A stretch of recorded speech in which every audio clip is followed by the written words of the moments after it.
দোকান থেকে বাড়িতে এলাম 2 মিনিটও হয়নি, তার মধ্যেই এরকম হয়ে গেল। মানে ও কয়েক সেকেন্ডের মধ্যে একটা কাজ করে দেবে।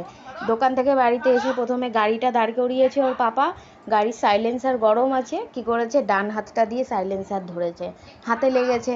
তারপরে ঘরে ঢোকা মাত্রই কি জানি, মানে ঘরে ঢুকলো, তার মধ্যেই দেখি কি নাকটা কোথার থেকে যে কাটলো কি জানি, এখন কান্না করছে। বলছি কি আয়নাটা দেখ, ওর পাপা বকা দিল আয়নাতে দেখবে না, ভয় পাচ্ছে।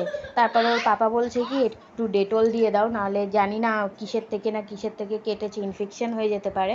তো ডেটলটা দিচ্ছে, আর ডেটল দিলে তো জ্বালা করে।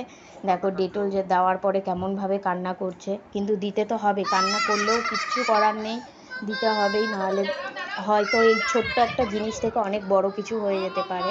তারপরে এখন পাপার কোলে উঠে আদর খাচ্ছে, পাপা বকেছে, আমি বকেছি, এখন আদর খাচ্ছে। আর দেখো নাকটা কিভাবে কেটেছে মাঝ বরাবর, মানে ওর এরকম চলতেই থাকে।